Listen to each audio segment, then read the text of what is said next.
confident, Mr. Chief Minister, this time? Sir, no doubt, definitely. No doubt, definitely.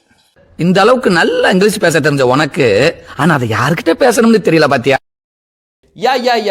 Absolutely இந்த video தாங்க, இந்த video தான் இன்னைக்கு இணையதளம் ஃபுல்லாக வந்து ஆக்கிரமிச்சிருக்கு. எங்கே பார்த்தாலும் சோசியல் மீடியா ஃபுல்லாக இந்த வீடியோ தான் செம வைரலாக போயிட்டுருக்கு. முதலமைச்சர் ஸ்டாலின் அவர்கள் ஏதாவது ஒரு பத்திரிகையாளர் சந்திப்பை சந்தித்தாலே அதில் செம கண்டென்ட் கிடைக்கும். அந்த அளவுக்கு முன்னுக்கு பின்னாக செய்திகளில் கேட்ட கேள்விக்கு பதில் தெரியாமல் பயங்கரமாக முழிப்பார், பயங்கரமான கண்டென்ட் கிடைக்கும். ஆனால் பார்த்தீங்கன்னா இந்தியா டுடே ஆங்கில நாளிதழ் நடத்துகிற ஒரு நிகழ்ச்சியில் போய் கலந்துருக்காரு. அது இன்னைக்கு செம கண்டென்ட்டாக மாதிரி இருக்கு. அந்த செய்தியாளர் கேள்வி கேட்குறாரு, உங்களுடைய முதல் அரசியல் பயணம் எங்கே இருந்து தொடங்குச்சு, எப்போ நீங்கள் அரசியலில் தேர்தலில் போட்டியிட்டாங்க அப்படின்னு கேட்டோடனே 1989 அப்படின்னு சொல்கிறாரு. அதை இன்னைக்கு டேட்டாவோட தமிழக மக்கள் எடுத்து போடுறாங்க. 89 கிடையாது, 84லேயே ஸ்டாலின் அவர்கள் போட்டியிட்டாரு. ஆனால் 84 தேர்தலில் ஸ்டாலின் அவர்கள் படுதோல்வி அடைஞ்சாரு. அதனால் அதை வெளியில் சொல்லாமல் மறைக்கிறாரு அப்படின்னு பங்கமாக இன்னைக்கு மக்கள் கலாய்ச்சிட்டு வராங்க. அது மட்டும் கிடையாது, நீங்கள் எத்தனை வருஷமாக அரசியலில் இருக்கீங்க அப்படின்னு கேட்டோன்னே நான் வந்து 14 வருடமாக அரசியலில் இருக்கிறேன் அப்படின்னு முதலமைச்சர் ஸ்டாலின் அவர்கள் சொன்ன ஒரு வார்த்தை கூட இன்னைக்கு செம ட்ரோலாக போயிட்டு இருக்கு. ஆனால் இதெல்லாம் பார்த்து முதலமைச்சர் ஸ்டாலின் அவர்கள் ஆங்கிலத்தில் கேள்வி கேட்டவுடனே திணறிட்டாரு, இப்படி அவர் வந்து சரியாக பதில் சொல்லலை அப்படின்னு நிறைய பேர் அதிர்ச்சியோட தமிழக முதலமைச்சரே இப்படி இருக்காரா அப்படின்னு நிறைய பேர் அதிர்ச்சியோட பதிவுகளை போடுறத காண முடிஞ்சுது. ஆனால் எனக்கு கொஞ்சம் கூட அதிர்ச்சி கிடையாது. ஏன்னா 10 வருடங்களுக்கு முன்னாடி இந்த வீடியோவை நான் பார்த்தேன். இதெல்லாம் ஒரு பக்கம் இருக்கையில முதலமைச்சர் ஸ்டாலின் அவர்கள் கொஞ்சம் கூட கூச்சநாச்சம் இல்லாம இன்னொரு பொய்யும் பச்சையா சொல்லி மாட்டிக்கிட்டாரு. பாருங்க, திராவிட மாடல் செயல்படுத்த திட்டங்களை பார்த்து பல்வேறு மாநிலங்களில் அந்த திட்டங்களையும் அடாப்ட் பண்ணிக்கணும்னு கேஸ் ஸ்டடி பண்ண ஆபீசர்ஸ் வராங்க. கேஸ் ஸ்டடி பண்ண ஆபீசர்ஸ் வராங்களாம்.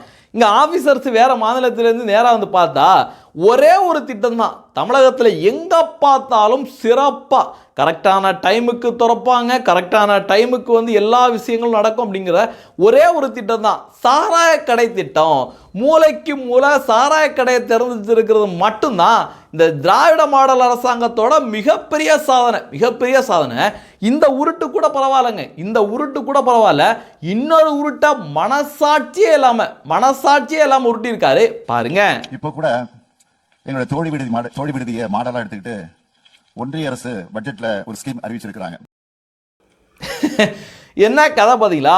மத்திய அரசாங்கம் தமிழ்நாடு அரசாங்கத்தோட ஒரு திட்டத்தை எடுத்து தோழி விடுதி திட்டத்தை எடுத்து அவங்க ஒரு ஸ்கீம் அறிவிச்சிருக்காங்க அப்படின்னு மனசாட்சியே இல்லாம பயங்கரமா ஸ்டிக்கர் ஓட்ட நினைச்ச ஸ்டாலின் அவர்களை அண்ணாமலை அவர்கள் டேட்டாவை எடுத்து போட்டு தாறுமாற நொறுக்கியிருக்காரு. படிக்கிறேன் கேளுங்க.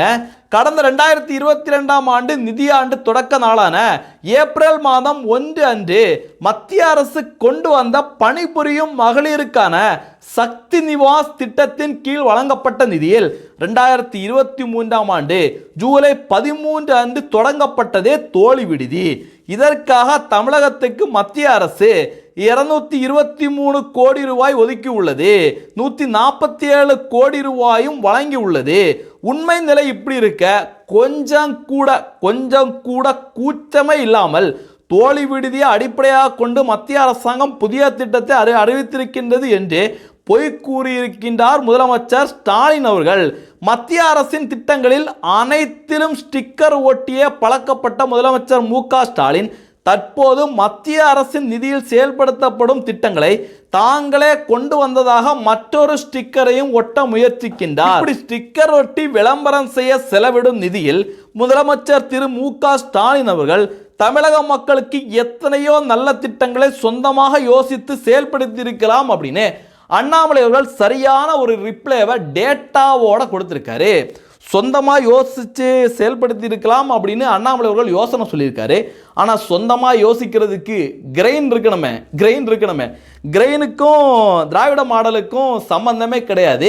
ஏன்னா இவங்கெல்லாம் பார்த்தீங்கன்னா அறிவாலயம் அப்படின்னு சொல்லக்கூடாது, அறிவில்லாத ஆலயத்தில் இந்த முரசொலி டாய்லெட் பேப்பர் முரசொலியை படுத்திக்கிட்டு இருந்தா இவங்களுக்கெல்லாம் எங்க கிரெயின் இருக்கும்? அடுத்து பார்த்தீங்கன்னா மத்திய அரசாங்கம் சரியான ஒரு சம்பவத்தை ஒன்று பண்ணியிருக்காங்க. இங்க இருக்கின்ற பன்னிஸ்தான் அனுதாபிகள், பாகிஸ்தான் அனுதாபிகள் கதற மாதிரி பயங்கரமான ஒரு சம்பவத்தை, ஒரு உத்தரவை போட்டிருக்காங்க. இனிமே அனைத்து அரசாங்க நிகழ்ச்சிகள்லையும், ஆளுநர் பங்கேற்கின்ற நிகழ்ச்சிகள், பள்ளிக்கூட நிகழ்ச்சிகள், அனைத்து நிகழ்ச்சிகள்லையும் தேசிய கீதம் பாடுவதற்கு முன்னாக வந்தே மாதர பாடலை நிச்சயமாக கட்டாயமாக பாடணும். வந்தே மாதர பாடல் பாடப்படும் போது தேசிய கீதத்துக்கு எப்படி எழுந்து நின்று மரியாதை கொடுக்கிறோமோ அதே மாதிரி வந்தே மாதர பாடல் பாடும் போதும் எல்லாரும் எந்திரிச்சு நின்று மரியாதை கொடுக்கணும். அடுத்து இன்னொரு விஷயத்தையும் சொல்லியிருக்காங்க. அதுதான் இங்க இருக்கின்ற பன்னிஸ்தான் அனுதாபிகள்லாம் இன்னைக்கு கதறிக்கிட்டு இருக்காங்க. என்ன அறிக்கை அப்படின்னு பார்த்தீங்கன்னா, வந்தே மாதர பாடலை முழுவதுமாக பாடணும். நீங்கள் சுதந்திர போராட்ட காலத்தில் நாங்கள் ஏற்றுக்க மாட்டோம் அப்படின்னு சொல்லி வந்தே மாதர பாடலோட வரிகளை புறக்கணிச்சாங்கல்ல, அதெல்லாம் இனிமேல் செல்லுபடி ஆகாது, ஃபுல்லாக பாடணும் அப்படிங்கிற அறிவிப்பை இன்னைக்கு மத்திய அரசாங்கம் பிறப்பிச்சிருக்கு. ஏன்னா சுதந்திர போராட்ட காலத்தில் வந்தே மாதர பாடல் நம்முடைய இந்திய மக்களோட உணர்வுகளை, சுதந்திர வேட்கையை தட்டி எழுப்பின பாடல், வெள்ளையன அலற விட்ட பாடல், சுதந்திர போராட்ட வீரர்களுக்கு மிகப்பெரிய உத்வேகத்தை கொடுத்த பாடல். அப்படிப்பட்ட பாடலை இஸ்லாமிய குரூப் ஏன் தெரியுமா ஏத்துக்கல? நம்முடைய இந்திய தாயை சரஸ்வதியாக, தேவியாக, காளியாக பாவித்து வந்தே மாதர பாடலை பாடியிருக்காங்க. அதனால நாங்க ஏத்துக்க மாட்டோம் அப்படின்னு அன்னைக்கே தங்களுடைய மதவெறிய காட்டியிருக்காங்க. அதுக்கு பயந்து இந்த சிறுபான்மையை தாஜா பண்ணிட்டு இருக்காங்கல்ல திமுக, இங்க இருக்கின்ற உண்டியல் கம்யூனிஸ்ட், இத்தாலி காங்கிரஸ், அதே மாதிரி வேலையை இவங்க இன்னைக்கு தொடங்கினே கிடையாது. அன்னையில இருந்து, சுதந்திர போராட்ட காலத்துல இருந்து சிறுபான்மையை தாஜா பண்றது தான் இவங்களோட வேலையா இருக்கு. அன்னைக்கு வந்தே மாதர பாடல்ல இருந்து பாதியை கட் பண்ணி இந்த இஸ்லாமிய குரூப் ஏத்துக்காத வரிய அன்னைக்கே நீக்கியிருந்தாங்க. ஆனால் இன்னைக்கு பழைய வரலாறுகளை மீண்டும் மீட்டெடுத்துட்டு வர மத்திய அரசாங்கம், பிரதமர் நரேந்திர மோடி அவருடைய அரசாங்கம் இன்னைக்கு சரியான ஒரு உத்தரவு போட்டிருக்காங்க. மத்திய அரசாங்கத்தோட இந்த அறிவிப்புக்கு, இந்த உத்தரவுக்கு இங்கே இருக்கின்ற பன்னிஸ்தான் அனுதாபிகள் நம்ம நினைச்சது போல பயங்கரமா கதறி இருக்காங்க. ஜவஹர்லால் என்ன தெரியுமா சொல்லியிருக்காப்புல, தேசிய கீதம் இசைக்கப்படும் அனைத்து நிகழ்ச்சிகளிலும் வந்தே மாதர பாடலும் இசைக்கப்படும் அப்படிங்கிற உள்துறை அமைச்சகத்தோட உத்தரவு இந்தியாவின் பன்முக சமூக இயல்புக்கு நேர்மாறானது அப்படின்னு கதறி இருக்காங்க. ஏன் கதற? உனக்கு உண்மையிலேயே இந்திய திருநாட்டின் மீது நம்பிக்கை இருந்தா, இந்திய தாயின் மீது, பாரத மாதாவின் மீது நம்பிக்கை இருந்தா நீயும் அந்த பாடலை ஏத்துக்கிட்டு பாட வேண்டியதானே. ஏன்னா அந்த பாடல் இந்தியாவோட சுதந்திர போராட்டத்துக்கு மிகப்பெரிய உத்வேகம் கொடுத்த பாடல். அந்த பாடலை பாட மாட்டேன் அப்படிங்கிற அளவில் உங்களுக்கெல்லாம் என்னதான் மதவெறி? அடுத்து பார்த்தீங்கன்னா மிக முக்கியமான விஷயத்தை யோகி ஆதித்யநாத் அவர்கள் பேசியிருக்காரு. உத்தரப்பிரதேசம் மட்டும் இல்லை, இந்தியாவில் பல பகுதிகளில் இருக்கின்ற பிரிவினைவாத கோஷ்டிகள் என்ன தெரியுமா சொல்லிட்டு வராங்க, நாங்கள் மீண்டும் பாபர் மசூதியை கட்டுவோம், அதுவும் உத்தரப்பிரதேசத்தில் கட்டுவோம் அப்படின்னு நிறைய அல்ற சில்ற குரூப்புகள் மறுபடியும் பேச தொடங்கியிருக்காங்க. இப்படி விசச்செடிகள் வளர்றத முளையிலே கிள்ளணும் அப்படின்னு நினைச்ச யோகி ஆதித்யநாத் அவர்கள் என்ன தெரியுமா சொல்லியிருக்காரு, இனிமே கனவுல கூட பாபர் மசூதியோட கட்டமைப்பை கட்டுவோம் அப்படின்னு கனவுல கூட யாரும் நினைக்க வேண்டாம். அப்படி கனவு காண்றவங்க இந்தியாவோட சட்டத்திட்டங்களை நினைச்சு பாருங்க, கடுமையான நடவடிக்கை இருக்கும் அப்படிங்கிற மாதிரி யோகி ஆதித்யநாத் மிக முக்கியமான அறிவிப்பு சொல்லிட்டு இருக்காரு. அடுத்து பார்த்தீங்கன்னா STBI என்ன தெரியுமா சொல்லியிருக்காங்க, தமிழ்நாடு சிறைகளில் பல ஆண்டுகளாக சிறை தண்டனை அனுபவித்து வரும் முஸ்லீம் ஆயுள் சிறைவாசிகள் முழுமையாக ரம்லான் நோன்பு கடமையை நிறைவேற்ற 3 மாதம் பரோல் விடுப்பு வழங்க வேண்டும் அப்படின்னு தமிழக அரசாங்கத்துக்கு கோரிக்கை வச்சிருக்காங்க. உள்ள ஜெயிலில் இருக்கிறவன் ஏதோ இந்திய தேச விடுதலை போராட்டத்துக்காக போராடினவங்க போல அவங்க ரம்ஜான் கொண்டாடணும், அதனால 3 மாதம் அவங்களுக்கு விடுப்பு கொடுக்கணும் அப்படின்னு கொஞ்சம் கூட வெக்கமே இல்லாமல் கோரிக்கை வச்சிருக்காங்க. இப்போ ஹிந்துக்கள் இந்த மாதிரி கோரிக்கை வச்ச உடனே திமுக அரசாங்கம் ஏற்கனவே சிறுபான்மையை தாஜா பண்ணிட்டு இருக்காங்க, என்ன பண்ணுறாங்கன்னு தெரியல. இப்படி இருக்கல ஹிந்துக்கள் கேட்குறாங்க, எப்பா எங்களுக்கு பொங்கல் பண்டிகை வருது, தீபாவளி வருதுப்பா, அப்புறம் வந்தீங்கன்னா தைப்பூசம் வருது, இவ்வளோ ஏராளமான விழாக்கள் வருது. எங்களுடைய இந்துக்கள் நிறைய பேர் வந்து சிறையில் வந்து சிறை தண்டனை அனுபவிச்சுட்டு வராங்க. இந்த விழாக்கள்ல எல்லாம் அங்க உள்ள இருக்கின்ற சிறை கைதிகளுக்கு மிகப்பெரிய அளவு நாட்டம் இருக்கு. அதனால ஒவ்வொரு பண்டிகைக்கும் அவங்கள 2 மாதம் வந்து விடுப்புல விடணும் அப்படின்னு இந்து அமைப்புகளும் கேட்க தொடங்கினா சிறைச்சாலையே தேவை கிடையாதுல்ல. சிறைச்சாலையே தேவை கிடையாதுல்ல. நாட்டில் எவ்வளோ சட்டம் ஒழுங்கு வந்து சீர்கேடும், எவ்வளோ கொடூரமான கைதிகள், அவன் எந்த மதத்துக்காரனாக இருக்கட்டும், நிறைய பேர் உள்ளே இருக்காங்க. அவங்க எல்லாம் வெளியில் வந்தால் நாட்டோட சட்டம் ஒழுங்கு என்ன ஆகும் அப்படின்லாம் இந்த எஸ்டிபிஐ போன்ற மத அடிப்படைவாதிகளுக்கு எந்தவித கவலையும் கிடையாது. குண்டு வச்சவன் நம்ம மதத்துக்காரனா இருந்தா ஐயோ அவனை எப்படியாவது காப்பாற்றணும். அவன் குண்டு வச்சு 50 பேர் 100 பேர் எத்தனை பேர் சேர்த்து போனாலும் பரவாயில்ல, அவன் நம்ம மதத்துக்காரன் அப்படிங்கிற மதவெறியோட தான் இவனுங்க செயல்பட்டு இருக்காங்க. அதனால இந்த மாதிரி இயக்கங்கள் எல்லாம் உடனடியாக தடை பண்ணணும்.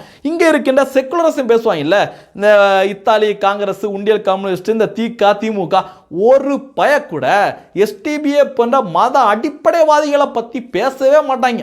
ஆனா ஆர்எஸ்எஸ், பிஜேபி இவங்க தான் மதவாதம் அப்படின்னு கொஞ்சம் கூட வெக்கமே இல்லாம பேசுவாங்க. அடுத்து பாத்தீங்கன்னா பிரைம் மினிஸ்டர் நரேந்திர மோடி அவர்கள் ஒவ்வொரு மாநில தேர்தலையும் பிரச்சாரத்துக்கு போகும்போது டபுள் இன்ஜின் சர்க்கார், மத்தியிலையும் மாநிலத்திலையும் ஒரே அரசாங்கம் இருந்தா மட்டும்தான் மாநிலத்தோட வளர்ச்சி சாத்தியமாகும். மத்திய அரசாங்கம் கொடுக்கிற பணத்தை மாநில அரசாங்கம் சரியா செலவு பண்ணும், அதன் மூலமாக மிகப்பெரிய வளர்ச்சி திட்டங்கள் மக்களுக்காக அமல்படுத்தலாம் அப்படின்னு எல்லா மாநிலத்திலும் பிரச்சாரம் பண்ணிட்டு வராரு. நிறைய மாநிலத்தில் பிரைம் மினிஸ்டர் நரேந்திர மோடி அவர்கள் சொன்ன வாக்குக்காக மக்கள் நிறைய பேர் வந்து வாக்களிச்சு மத்தியிலையும் மாநிலத்திலையும் ஒரே அரசாங்கம், பிஜேபி அரசாங்கம் செயல்பட்டு வராங்க.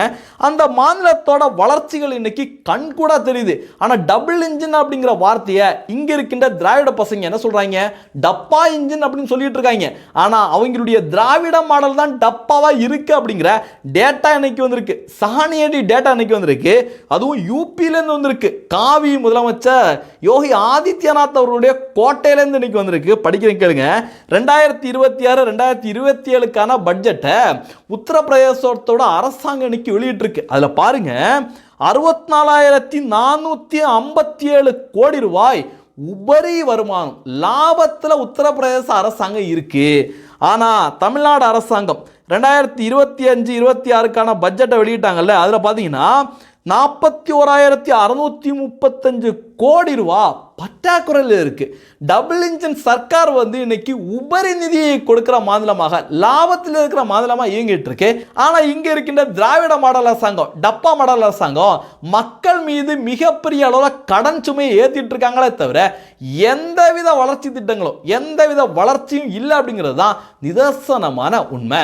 இந்த தகவல்களை பத்தி நீங்க என்ன நினைக்கிறீங்க அப்படிங்கிறதையும் பதிவு பண்ணுங்க. நன்றி. ஜெய் ஹிந்த். வந்தே மாதரம்.